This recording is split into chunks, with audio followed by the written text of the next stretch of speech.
नमस्कार विद्यार्थी मित्रांनो,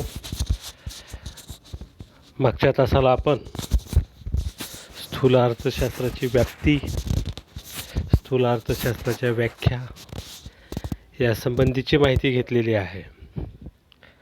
आजच्या या तासाला आपण स्थूल अर्थशास्त्राचं महत्त्व याचा अभ्यास करणार आहोत.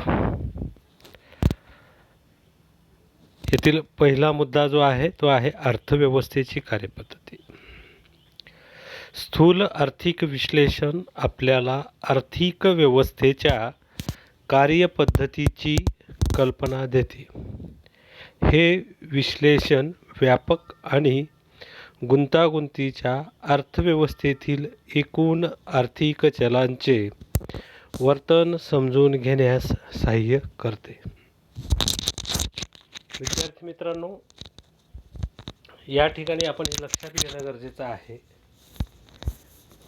स्थूल अर्थशास्त्र ही जी अर्थशास्त्राची शाखा आहे, तर अर्थव्यवस्थेतील जे समग्र घटक आहेत, एकूण उत्पादन, एकूण उत्पन्न, राष्ट्रीय उत्पन्न, बेरोजगारी यासारख्या समग्र आर्थिक घटनांचा अभ्यास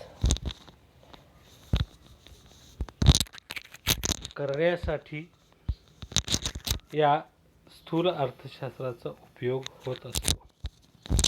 म्हणून स्थूल अर्थशास्त्राचं महत्त्व म्हणजेच अर्थव्यवस्थेची जी कार्यपद्धती आहे. अर्थव्यवस्था वेगवेगळ्या प्रकारच्या असतात.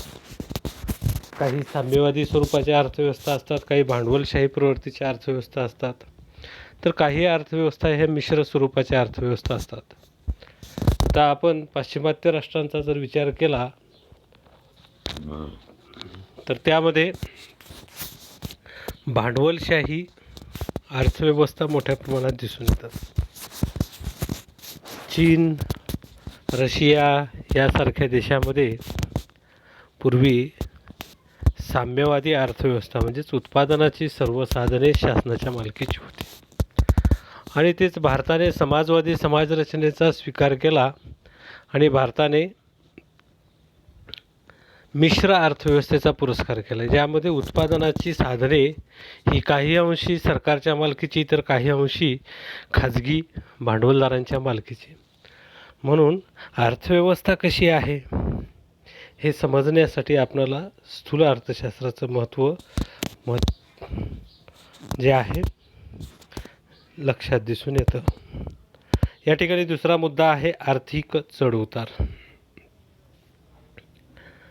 उत्पन्नातील चढउतार, उत्पादन आणि रोजगारातील चढउताराची कारणे तसेच त्यांचे नियंत्रण आणि त्यांची तीव्रता कमी करण्यासाठी स्थूल अर्थशास्त्राचे विश्लेषण मदत करते.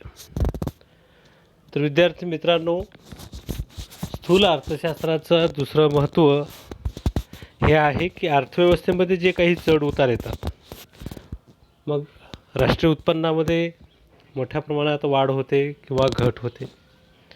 ज्यालाच आपण वाढ झाली त्याला आपण चढ म्हणतो, तर घट झाली त्याला आपण म्हणतो उत्पन्नामध्ये झालेला उतार.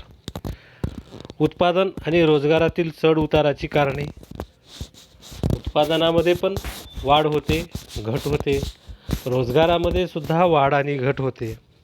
पण ही जी काही उत्पन्न, उत्पादन आणि रोजगार यांच्यामध्ये होणारी वाढ किंवा यांच्यामध्ये होणारी घट ही कोणत्या कारणामुळे झालेली आहे याचा अभ्यास, तसेच त्याचे नियंत्रण आणि त्यांची तीव्रता कमी करण्यासाठी स्थूल अर्थशास्त्राचे विश्लेषण मदत करते. विद्यार्थी मित्रांनो, आपणाला आता एक उदाहरण या ठिकाणी लक्षात घेता येईल. भारतातच नव्हे तर संपूर्ण जगामध्ये कोरोना या महामारीमुळे मोठी समस्या उद्भवलेली आहे. जवळपास सर्व जग आज लॉकडाऊनच्या अवस्थेमध्ये आहे. याचाच अर्थ अनेक उद्योगधंदे हे बंद आहेत. म्हणजेच काय झालं? उत्पादन थांबलं, उत्पन्न थांबलं, लोकांचा रोजगार गेला. मग अशी एक नाही अनेक कारणं आपल्याला या ठिकाणी सांगता येतील. मग हे जे आहे आता उत्पन्न कमी झालं, अर्थव्यवस्थेला याचा वाईट परिणाम भोगावा लागतो. उत्पादनात घट झाली, लोकांच्या गरजा पूर्ण होत नाहीत, लोकांना रोजगार मिळत नाही. त्यामुळे लोकांची आर्थिक परिस्थिती खालावलेली दिसून येते. मग सरकारला या बाबीवर नियंत्रण मिळवून यापासून जी होणारी तीव्रता आहे, ज्या निर्माण होणाऱ्या समस्या आहेत, त्या समस्या कशा दूर करता येईल यासाठी शासन प्रयत्न करतं. म्हणून सूक्ष्म अर्थशास्त्र स्थूल अर्थशास्त्राचं विश्लेषण हे आर्थिक चढ उतार समजण्यासाठी, त्याच्यावर नियंत्रण मिळवण्यासाठी आणि त्याची तीव्रता कमी करण्यासाठी उपयुक्त ठरत असताना सांगितलं जातं. त्यानंतर तिसरा मुद्दा आहे राष्ट्रीय उत्पन्न. स्थूल अर्थशास्त्राच्या अभ्यासामुळे राष्ट्रीय उत्पन्न आणि सामाजिक लेखा यांचे अनन्यसाधारण महत्त्व समोर आले आहे. राष्ट्रीय उत्पन्नाच्या अभ्यासाशिवाय नवीन आर्थिक धोरणाची मांडणी करता येत नाही. तर स्थूल अर्थशास्त्रामध्ये आपणाला राष्ट्रीय उत्पन्नाचा अभ्यास करावा लागतो. आता राष्ट्रीय उत्पन्न म्हणजे काय? तर एका आर्थिक वर्षाच्या कालखंडामध्ये देशातील नैसर्गिक साधनसंपत्ती, भूमी, श्रम, भांडवल आणि संयोजक यांच्या सहाय्याने ज्या काही भौतिक आणि अभौतिक वस्तू व सेवा यांचे उत्पन्न केले जाते आणि हे जे काही आलेलं उत्पन्न आहे याची बाजारमूल्यानुसार होणारी जी बेरीज आहे याला आपण राष्ट्रीय उत्पन्न म्हणतो. मग आता हे जे राष्ट्रीय उत्पन्न आहे आणि याच्यामुळं समाजामध्ये जी काही देवाणघेवाण होते त्याला सामाजिक लेखा असे म्हटले. याचे अनन्यसाधारण महत्त्व समोर आलेले आहे. म्हणजेच उत्पादित झालेल्या वस्तू लोकांपर्यंत पोहोचल्या, लोकांनी त्या मोबदल्यात पैसा दिला आणि त्या पैशातून उद्योगधंद्यांनी भूमी, श्रम, भांडवल आणि संयोजक यांच्या रूपाने रोजगार निर्माण करून दिला. म्हणजे ही जी काही देवाणघेवाण होते हे आपणाला राष्ट्रीय उत्पन्नामध्ये अभ्यासता येते. त्याला आपण राष्ट्रीय उत्पन्नामध्ये होणारा चक्राकार प्रवाह असे म्हणतो.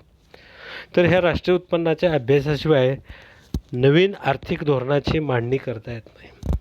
म्हणजे देशाला कोणत्या प्रकारचं आर्थिक धोरण स्वीकारणं गरजेचं आहे हे पाहण्यासाठी अगोदर आपल्याला राष्ट्रीय उत्पन्नाचा अभ्यास करावा लागेल. म्हणजेच राष्ट्रीय उत्पन्न कसं आहे, त्याच्यामध्ये वाढ होणं गरजेचं आहे किंवा नाही याचा अभ्यास आपल्याला स्थूल अर्थशास्त्राच्या माध्यमातून करावा लागेल.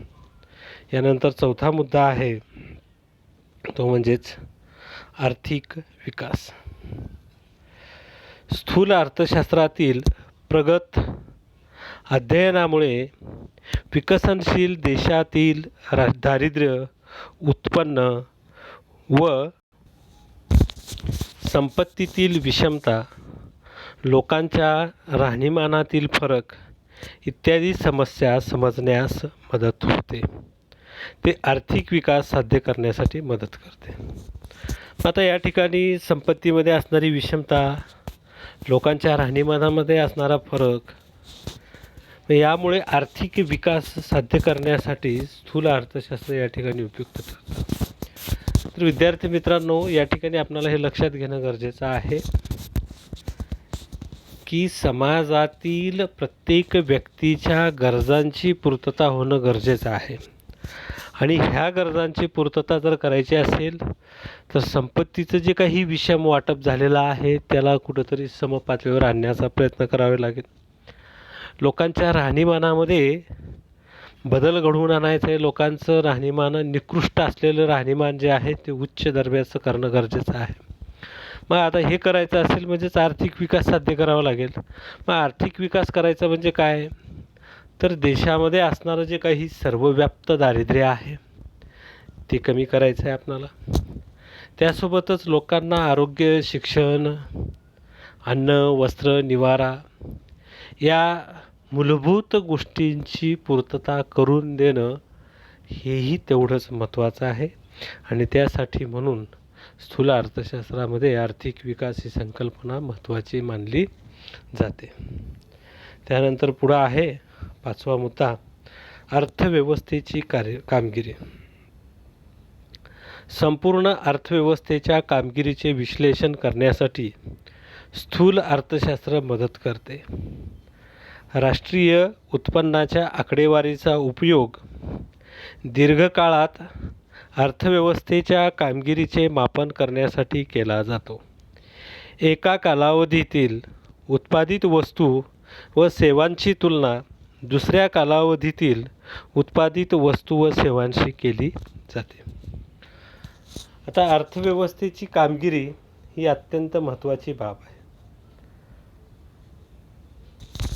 अर्थव्यवस्था ही लोकाभिमुख असली पाहिजे. मग आता अर्थव्यवस्थेमध्ये चांगले बदल होत आहेत, वाईट बदल होत आहेत, हे अभ्यास करण्यासाठी आपल्याला त्यांच्यामध्ये तुलना करावी लागते. मग आता ही तुलना करत असताना एका काळातल्या अर्थव्यवस्थेचा दुसऱ्या काळातील अर्थव्यवस्थेशी तुलना केली जाते. मग आता हे करत असताना ती कशा पद्धतीनं करायची, तर त्याचे पॅरामीटर्स म्हणजेच काय, राष्ट्रीय उत्पन्नाची आकडेवारी. राष्ट्रीय उत्पन्नाच्या आकडेवारीचा उपयोग दीर्घकाळामध्ये अर्थव्यवस्थेच्या कामगिरीचे मापन करण्यासाठी केला जातो. म्हणजेच काय, एका वर्षाच्या कालावधीमध्ये उत्पादित झालेल्या वस्तू आणि सेवा यांची तुलना दुसऱ्या कालावधीमध्ये उत्पादित होणाऱ्या वस्तू आणि सेवा यांच्याशी केली जाते. याच्यातून कोणत्या कालावधीत जास्त वस्तू आणि सेवा निर्माण झाल्या, कारण जेवढ्या जास्त वस्तू आणि सेवा निर्माण होतील तेवढ्या जास्त त्या लोकांच्या गरजा पुरविण्यासाठी वापरात आणल्या जातील, हा त्यामागचा उद्देश असतो. म्हणून अर्थव्यवस्थेची कामगिरी समजण्यासाठी हे महत्त्वाचं आहे असं सांगितलं जातं. त्यानंतर 6वा मुद्दा जो आहे तो म्हणजेच स्थूल आर्थिक चलांचा अभ्यास. अर्थव्यवस्थेचे कार्य समजून घेण्यासाठी स्थूल आर्थिक चलांचा अभ्यास करणे महत्त्वाचे आहे. आपल्या अर्थव्यवस्थेतील मुख्य आर्थिक समस्या या एकूण उत्पन्न, उत्पादन व रोजगार आणि सामान्य किंमत पातळी यासारख्या आर्थिक चलांशी संबंधित आहेत. अर्थव्यवस्थेमध्ये काही चल वापरली जातात जे की अर्थव्यवस्थेची कार्यक्षमता समजण्यासाठी उपयुक्त ठरत असतात. मग आता या ठिकाणी अर्थव्यवस्थेचं काम कशा पद्धतीनं चालू आहे यासाठी आपण या आर्थिक चलांचा अभ्यास करत असतो. आता आपल्या अर्थव्यवस्थेमध्ये अनेक समस्या निर्माण होत असतात. आता या समस्याचा अभ्यास करत असताना आपणाला अर्थव्यवस्थेमध्ये होणारं एकूण उत्पन्न, उत्पादन, रोजगार आणि सामान्य किंमत पातळी. मग आता या ठिकाणी उत्पन्न जास्त असणं हे अर्थव्यवस्थेच्या दृष्टिकोनातून फायद्याचं आहे. या ठिकाणी जर उत्पन्न कमी असेल तर लोकांच्या गरजा पूर्ण होत नाहीत. उत्पादन, वस्तू आणि सेवांचं उत्पादन जर कमी होत असेल तर तेव्हा वस्तू आणि सेवा समाजातल्या प्रत्येक घटकापर्यंत पोहोचत नाहीत, हा त्यामागचा उद्देश असतो. मग आता उत्पादन जर कमी होतं याचाच अर्थ रोजगार कमी आहे. मग रोजगार कमी असेल तर लोक आपल्या गरजा पूर्ण करू शकत नाहीत आणि याचा परिणाम अर्थव्यवस्थेमध्ये किंमत पातळी वाढल्याचे आपल्याला दिसून येते. म्हणून एकूण उत्पादन, उत्पन्न, रोजगार आणि सामान्य किंमत पातळी यासारख्या आर्थिक चलांचा अभ्यास हा महत्त्वाचा ठरतो. हे स्थूल अर्थशास्त्राचं महत्त्व या ठिकाणी दर्शविलं जातं. त्याच्यानंतर 7वा मुद्दा आहे सामान्य रोजगार पातळी. स्थूल अर्थशास्त्र रोजगाराची सर्वसाधारण पातळी आणि उत्पादनाचे विश्लेषण करण्यास मदत करते. विद्यार्थी मित्रांनो, आपण हे लक्षात घेणं गरजेचं आहे की रोजगाराची पातळी जी आहे ही कुठल्याही देशामध्ये 100% लोकांना रोजगार उपलब्ध होऊ शकत नाही. परंतु अर्थव्यवस्थेमध्ये बहुतांश लोकांना जर रोजगार मिळत असेल तर तो देश हा चांगल्या अवस्थेत आहे असं मानलं जातं. मग आता या ठिकाणी सर्वसाधारण रोजगार पातळी जी आहे त्या सर्वसाधारण रोजगार पातळीचं आणि उत्पादनाचं विश्लेषण करण्यासाठी ही सामान्य रोजगार पातळी जी आहे ही स्थूल अर्थशास्त्राच्या दृष्टिकोनातून अत्यंत महत्त्वाचं आहे असं आपल्याला लक्षात येतं. तर आपण सूक्ष्म अर्थशास्त्र म्हणजे काय, स्थूल अर्थशास्त्र म्हणजे काय, या दोन्ही संकल्पनांच्या व्याख्या, त्याची वैशिष्ट्ये, व्याप्ती आणि महत्त्व याचा सविस्तर अभ्यास आतापर्यंत केलेला आहे. आता आपणाला सूक्ष्म अर्थशास्त्र आणि स्थूल अर्थशास्त्र यांच्यामध्ये असणारा जो फरक आहे त्याचा अभ्यास करायचा आहे.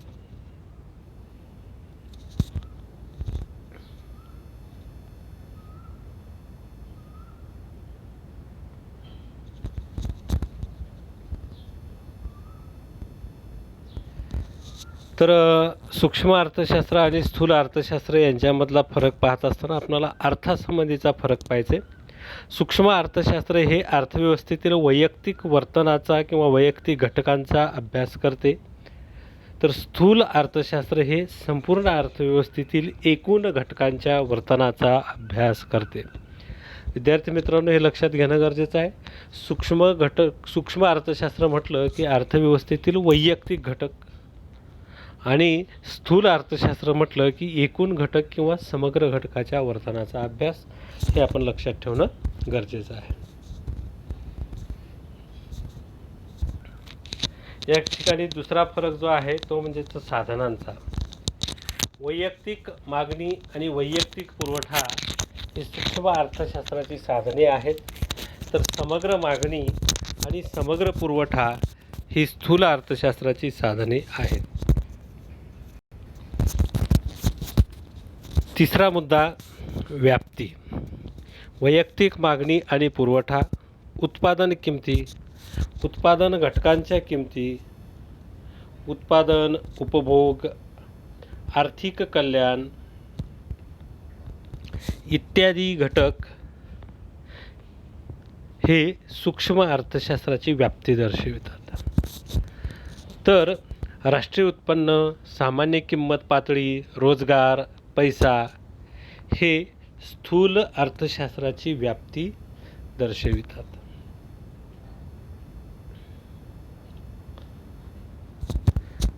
त्यानंतर महत्त्व, किंमत निर्धारण, प्रारूपांची निर्मिती, व्यावसायिक निर्णय इत्यादी सूक्ष्म अर्थशास्त्रासाठी महत्त्वाचे आहेत. तर स्थूल अर्थशास्त्र हे आर्थिक चढउतार, राष्ट्रीय उत्पन्नाचे अध्ययन, आर्थिक विकास इत्यादी घटकांचा अभ्यास करण्यासाठी स्थूल अर्थशास्त्र महत्त्वाचं आहे. त्यानंतर सिद्धांत. सूक्ष्म अर्थशास्त्रामध्ये किंमत सिद्धांत अभ्यासले जातात, तर स्थूल अर्थशास्त्रामध्ये उत्पन्न आणि रोजगार सिद्धांताचा अभ्यास केला जातो. आणि पुन्हा सूक्ष्म अर्थशास्त्र आणि स्थूल अर्थशास्त्र यांच्यामधला जो फरक आहे किंवा तुलना आहे त्या ठिकाणी उदाहरण घेतलं आहे. वैयक्तिक उत्पन्न, वैयक्तिक उत्पादन, वैयक्तिक किमती हे सूक्ष्म अर्थशास्त्राचं उदाहरण आहे. तर राष्ट्रीय उत्पन्न, राष्ट्रीय उत्पादन, समग्र घटकांच्या किमती किंवा सर्वसाधारण किंमत पातळी हे स्थूल अर्थशास्त्राचं उदाहरण आहे, हे आपण लक्षात घेणं गरजेचं आहे. तर विद्यार्थी मित्रांनो, या ठिकाणी आपलं पहिलं प्रकरण संपलेलं आहे.